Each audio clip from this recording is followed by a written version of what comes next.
Welcome to the Ambitious Introvert podcast, created especially for introverts, empaths, and highly sensitive entrepreneurs to help you build, grow, and scale a successful, sustainable business. I'm your host, Emma-Louise Parks, business and mindset coach for ambitious introverts. After 17 years working as an air traffic controller, the ultimate fast-paced, high-stimulus, extrovert-friendly role, my mission now is to show introverts that they too can create big results and success because of who they are, not in spite of it. I focus on introvert-friendly business and marketing strategy to help you switch overwhelm for clarity, confidence, and clients. Today, I'm joined by mindset and business coach and speaker, Lesley Calvo. Lesley specializes in NLP, hypnotherapy, and Reiki to help women entrepreneurs go from self-doubt to success in all areas of their life. She was even featured by Boss Babe as their success story. I invited Lesley on this show to talk about something quite different. She had a wonderful, wonderful group meditation going on during COVID. And I wanted to talk about meditation, mindfulness, mindset, and the impact it has on business. However, we've parked that episode for another day because something quite weird happened. When I sent Lesley the questionnaire through, and she answered all of the questions about her past experience, I was blown away because there were so many successes that she'd had that I knew nothing about. And this is someone I've been friends with for 6 months online. Strangely, I'd had the same conversation with my coach that very week. She said, you need to give people permission to hire you. So you need to showcase all the experience and skills you have. So thank you, Lesley, for agreeing to switch this episode to something that just seemed to pop up and work for us. Welcome. Hi, lovely to be here. Thank you so much, Emma. Yeah, it was amazing how that just turned automatically. And the great thing is that you help people go from this self-doubt. And then we discussed this and both realized that we weren't showcasing our skills. We weren't necessarily talking very loudly about all the things that we had experienced and achieved prior to online because we didn't necessarily see the connection. However, I think as an outsider, you look at things and go, wow, that's amazing. Yeah, it's true, actually. And I think it was only after I'd spoken to you that it really made me realize how relevant all the stuff that I'd done before actually is for people and how important it is that they see the whole of me, like everything that I've experienced up until this point, not just the little snippet that's going on now. Because I think as a person, everything you've experienced in your life and all the successes that you've had, they do mount up to what you can give people, what you can offer people. It's really interesting because I didn't talk a lot about my air traffic control background for the longest time because I didn't really see how that was relevant in coaching or building a business. And whenever I tell people what I did, the response is like, wow, that must have been stressful, or you must be really clever, or, oh, you must be a really logical thinker, or something along those lines. I didn't connect those dots to see how it would give me credibility, but to other people, it really does. And the same with you. So you started and built a 7-figure jewelry business by the age of 29. Yes, I did. It's interesting, actually, because I think because I created it, I built it, it was something that happened for me. And having that kind of success at the same time, I was also consulting for some of the biggest high fashion brands. I was working for Cartier, I was working for Dior, I was working for really huge names. And I think for me, one of the things that always comes into my mind is the fact that people could assume who I am from that rather than actually digging further and finding out who I really am. Because at the time, even though I'd achieved those things, I was suffering from really serious self-doubt.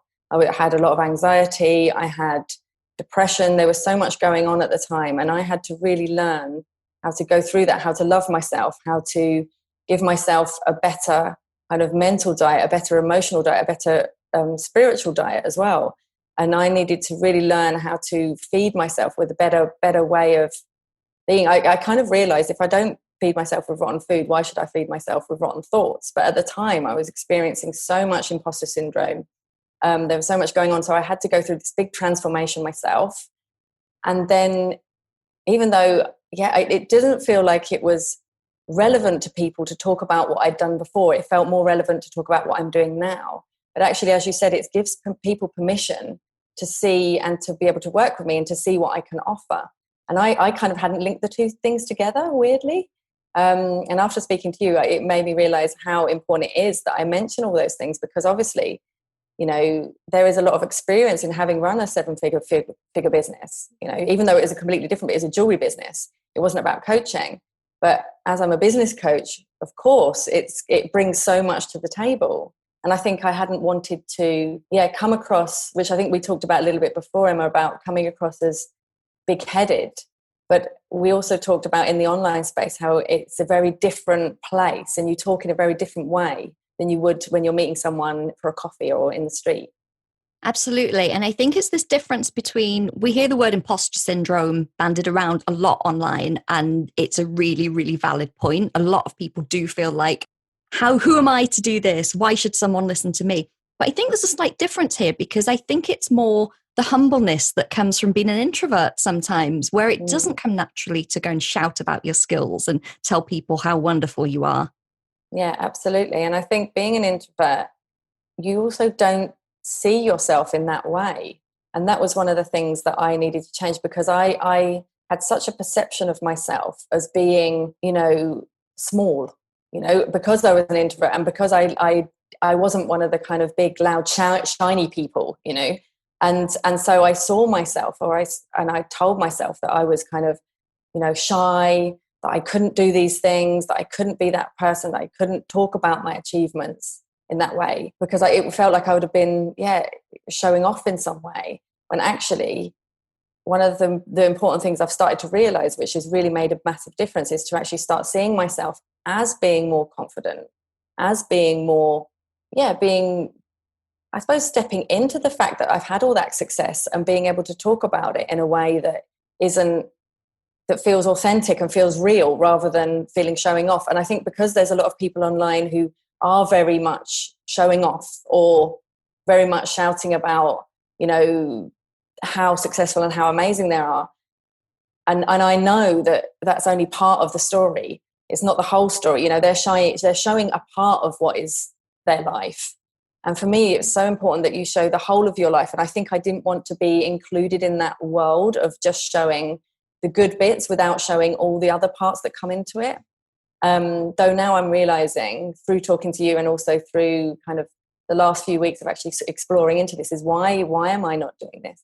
It's actually realizing that because I am authentic, I will never come across as that. And I would never come across in that way, because it's not who I am. And because I'm an introvert, I will never be one of those people who only shows that side of my life, the shiny parts. I'll also show everything else that goes on in my life, because I think you need to know as an entrepreneur that it's not just all about the good days, you know, that there are hard days, that it's tough, and that is also important to accept that about yourself as well, that you're not always going to have a day where you're going to be feeling brilliant and amazing, and that's okay, and that's really okay. But it's also okay when you are feeling brilliant and amazing to talk about it, to say, yes, I am, today I am, and yes, I have done this, and this is working, because people need to also know that they are allowed to do that. It gives other people permission to be themselves and to shine when you shine fully. I love that. And I think it's so important as introverts. Like for me, when I'm hiring a team member or a coach and I'm looking at people online, I want to see that authenticity. I don't want to look at a really highly curated highlight reel of amazing things and feel like I haven't got the depth in that person. So no matter how successful they've been, or, you know, what kind of client results they're getting, I want to feel like I make that connection. So like you saying, you know, sharing when, hey, today hasn't been so good, but, you know, this week's been amazing. Yeah, and I think, you know, that's also something that we're scared of. We're scared of showing the sides of us that are maybe are more vulnerable, you know, and especially as introverts, I think, because we're used to, when that happens, we kind of go into our shell and we don't really talk about things. So on the online space, but I think that is something so important, to show your imperfections, because it allows other people to be imperfect as well. As long as we're having this perfect world where everyone is aspiring to be this idea of perfection, then it's so much pressure. You're giving people so much pressure. And I think that it's so important to actually allow people to know it's okay to not be perfect.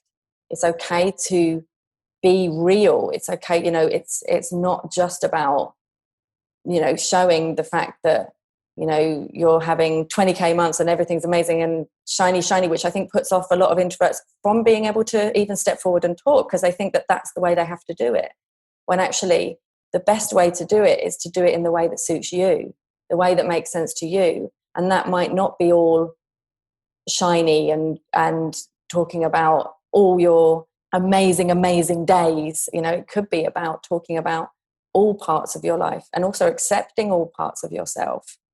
Because often we hide behind, we don't want some parts, or we're not happy with some parts of ourselves. And by actually accepting that, and also, I suppose, forgiving ourselves for not being, what we would imagine we want to be, to actually allow ourselves to be who we are. Then once you've accepted that in yourself, then it's easier to actually show that to other people, because then you don't care so much about what they think. It's like, yeah, this is me, this is part of me. And actually it's showing me things, it's teaching me things. There is all parts of us are always teaching us things, and we're always learning. Once we start to go into it and actually accept that, then it's so much easier to start showing up and standing up. And then from that place, it's easier to then start talking about the things that you have done well and your successes, which is what I'm really stepping into now. And it's really exciting, actually. And I think there's something to be said for actually part of your story is also the vulnerability in the successes. So you're not just going, I built a 7-figure business, I work for Cartier, I work for Vivienne Westwood, I'm amazing. What you're saying is, I did all of these amazing things. However, my soul wasn't nourished at the time, and it led me on a journey of transformation. And I did all of this in spite of that. And now I've learned all of these things about myself. And now I'm in this situation where I can help you as a client to achieve things because I've been there and I know how you feel. I think that's an important distinction. You're not just saying, oh, this is amazing, I did this, I'm the bomb. What you're saying is, this was a difficult time because I had all this success, but there were still areas of vulnerability behind it. And I think that's something that's really important for us to step into. Yeah, absolutely. And I think at the time as well, there was that feeling of, everyone else could handle life. Everyone else is doing it well. Why can't I? And that pressure, I think, that we have because people don't talk about this. And that's why for me, it's so important to say, I achieved all those things.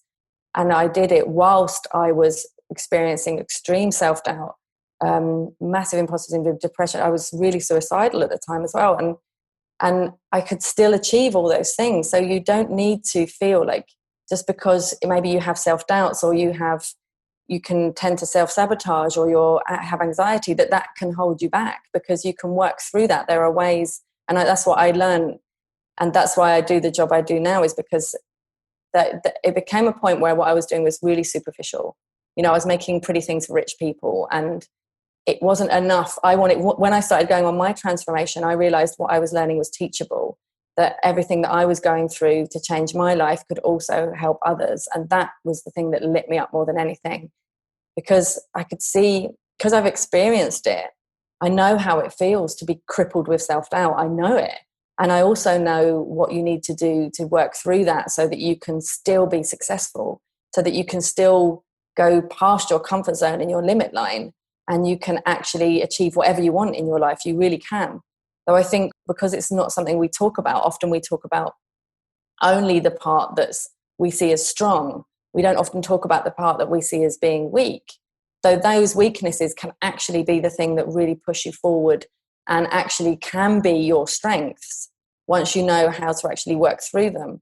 So for me, it's so important to know that on everybody's journey, there's going to be so many ups and downs and so many things that they have to learn about themselves, and that you can grow and you can achieve and you can be successful, even when you're feeling, that you have those doubts or you have those concerns and you have those feelings about yourself, that you can do both, that it's possible to do both. And I think that's one of the strengths I have now with my clients, because I have this amazing empathy and also the awareness that you can achieve the most incredible things. Even if you're an introvert, even if you have self-doubts, you can still, like I did, you can create, 7-figure business. My business now is really, it's going from strength to strength, and it's at the same time, I do have still days where I have self-doubts and I need to do the work myself. I think, self-mastery is a lifelong work. It's not a sprint, it's a marathon. And I do the work on myself still, but it gets easier and easier the more that you do. And I think it's so important to know that no matter how you're feeling, that you can achieve and you can succeed in whatever you want to do. I love that. I always say to people with the mindset work, it's a journey, not a destination.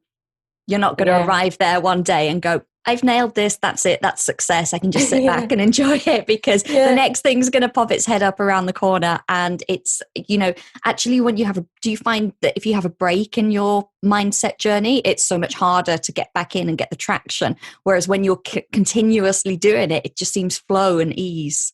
Absolutely. And I think it's really interesting that habits are stronger than willpower. And once you create the habit of the mindset work and you do the daily work, then it becomes more normal. And even on the bad days, then you've got it there already. You've got it there as like a safety net in a way. And I posted last week because I had a really bad day. It was coming up to my period. I was just having one of those days. And the thing was, I knew all the tools to get me out of it quickly, which is if I hadn't been doing the mindset work or I wasn't doing it regularly, then I might have struggled for longer. Though now I have the tools and techniques that I can use straight away that help me, kind of change that, go out there. And there's also a level of like I talked about before, acceptance and allowing yourself to maybe not be full throttle 150% all the time, that there are days where you need to just allow yourself to go into those feelings.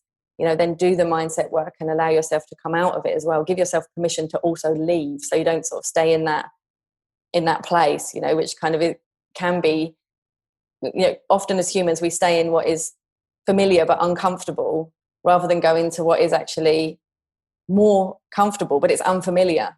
And it's exactly that thing, the mindset work. You work on staying in what is maybe unfamiliar until it becomes comfortable. And then that stretches your limit line. And then you do the same, and then you do the same. And all the time you're kind of stretching your comfort zone and achieving more than you could possibly imagine you can do it in a way that is gradual and gentle as well. It's not like kind of fling yourself out there. It's, you can do it in a way that actually works in your own pace, works in your own way to actually stretch your limit line, stretch your comfort zone. And then very quickly you suddenly look down and you think, oh my God, I've come so far. Didn't even realize. So many of my clients, we have this, and it's like, I can't believe how much has happened within a month's time. I can't believe how different I feel within such a short period of time, because you make these small micro changes that can have massive impact. I think that's really important as well, because it's not linear. Yeah. It's not going to be a little increment of improvement every single day. You want to be aiming for the graph to be going a generally upward trend, but there are going to be days when you have those small dips. And a client of mine that just finished with me a few months ago, she would get very frustrated when there were certain weeks that she didn't feel she'd achieved as much, she didn't feel as motivated. And then overall, at the end of the coaching, she was so pleased with what she'd achieved. And we looked back, and the goal that she wanted to achieve after 4 months, she'd actually hit after 2.5. Yeah. Yeah.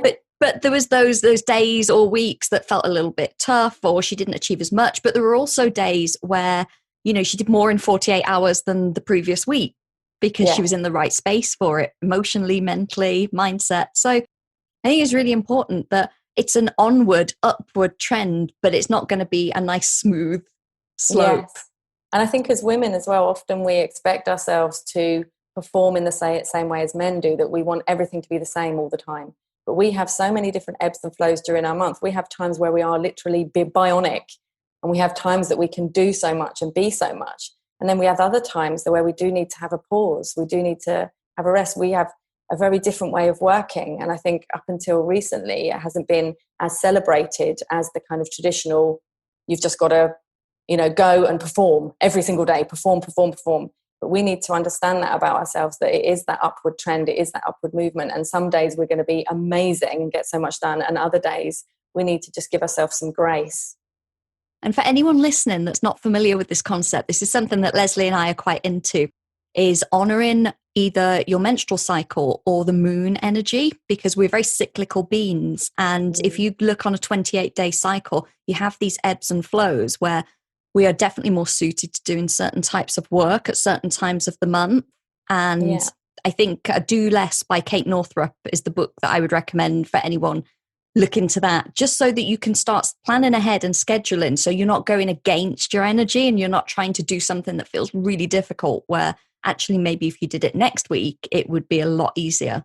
Yeah, I put together a little guide actually of that, of exactly when you're really good at being on camera. What part of the month are you really good at being able to, be creative and come up with ideas? What part of the month are you be able to strategize? We have certain times of the months that we are, because of the chemicals that are in our body, we are really, really good at certain things at certain times. So if anybody would like the guide, then they're welcome to DM me. I can send you over the guide, because it's a really concise. I did a lot of research on it, and I made it into a really concise guide, so you can literally look and say, okay, what time of the month do I need to be? If I want to do like webinar or podcast or anything, what kind of the month is that good? So it breaks it down. So yeah, I'm happy to give that away to anybody. Fabulous, thank you. And Lesley's details will be in the show notes for anyone that wants to hop along and connect with her and download that. So before we wrap up, Lesley, I would love to ask you, with this humility, imposter syndrome, self-doubt, obviously there are so many different methods that we can use to counteract this, and there's no one size fits all. But generally, for anyone listening now that's really connected with this, that's really gone, I know I can help people, I know I can build a great business, but I've just got this niggling doubt about X, Y, or Z. What's something that you would recommend that they could start to do, just a really small practice daily that could really take them to where they need to be? Yeah, there's one really, really simple thing that you can do. And that is just to start to disassociate from that voice, because that voice is not you. That voice, those doubts and those niggles, often we pick them up when we're children. We pick them up when we've had an experience or something has happened, and we kind of create it, we internalize it, and we make it into a negative voice. So that voice that you hear kind of saying, oh, maybe I can't, or, what if this happens? And I often say with imposter syndrome, it's like having a really mean best friend in your head who kind of means well, but is saying like really negative things to you that actually are keeping you small and keeping you limited. So one of the things I say is the first thing is to disassociate yourself from that voice. And the way you can do that is to just give it a name, like literally give it a name, so that you have, mine is called Beverly. And I don't know why that name come up. It's just a name. So it doesn't matter what the name is. And then actually, so that you know that it's not actually you. And every time that you hear that voice, just write down these kind of lies that you tell yourself. Write down, if you say that, yeah, I'm not good enough, or what if I can't manage to do it. Write them down in a pencil and then leave a line underneath. And then I want you to, after you've written down it in pencil, go underneath and write in pen the opposite of that. So if you say, I'm not good enough, write down, I am good enough exactly as I am. And even if at the beginning you don't really believe those more powerful ones, it's still important, because remember what we said about staying in uncomfortable long enough until it becomes comfortable. So you're just staying into, so start to say those things to yourself that are more powerful, that are actually more encouraging. And then after 3 days, I want you to just read those through to yourself, the pencil one, the lies, and then also the powerful one. So read those through every day. And then after 3 days, rub out the pencil one and just read the powerful ones to yourself. Just read the ones that are going to help you to start to just speak kinder to yourself, speak in a kinder and more compassionate way. And just really be aware of those thoughts when they come up, and know that, say, okay, thank you. I say, thank you, Beverly. I thank you because I know you're trying to keep me safe, but right now that is no longer helpful for me. Right now, I choose to listen to a different voice, and then listen to the more powerful version. You can also name that if you want. Mine's Athena. I don't know why that, but yeah. That's very powerful, like goddess Athena. Goddess, it just came up. But yeah, so just that. start to speak to yourself in a kinder, more compassionate way, and just know that that voice is not you, and just begin to disassociate it from you. That's a really simple thing you can start doing. Just practice it, see what happens, and let me know. I'm interested. I think people forget the start of any mindset work is awareness. So if you don't know what you're starting off with, so even for the first few weeks, I'll tell clients, just notice what you think about money, just notice what you think about visibility, whatever it is that we're working on. Because once you start to notice it and bring it into your awareness, that's how you can really make great change. Yeah, awareness is the first point of change. Absolutely. And having awareness of that voice is going to be the way that you can actually let go of it. So Lesley, before I let you go, could you just please tell us the one book that you would recommend to any ambitious introvert that was looking to start or grow and scale their business? Yeah, I've just finished an absolutely brilliant book. It's The 15 Commitments of Conscious Leadership by Jim Dethmer. And yeah, it's a fantastic book. It's just a fantastic, fantastic book. I would highly recommend it to anybody. And I've jotted that down myself because I'd never heard of it. So that's going on my list as well. It's amazing. So all your contact details will be in the show notes for any listeners that want to reach out to you. But just for right now, where's the easiest place that they can connect with you? Yeah, on Instagram, and my handle is I am Lesley Calvo. And yeah, just come and DM me. I'd love to speak to you. I'd love to connect with you. And if you'd like that guide about, the best time in the months to be doing things, accessing your monthly superpowers, then just let me know. Happy to send it over. Wonderful. Lesley, thank you for talking to me today. Have a great day. Thank you. Thank you for listening to this episode of the Ambitious Introvert podcast with me, Emma-Louise Parks. If you enjoy this show, please subscribe, rate, and leave a review on iTunes. As a thank you, one lucky reviewer each month will win a 60-minute one-on-one coaching session with me, where you'll get the clarity and confidence to attract your ideal clients. And if you know someone who could benefit from listening to the show, then please do share and help me reach as many fellow ambitious introverts as possible.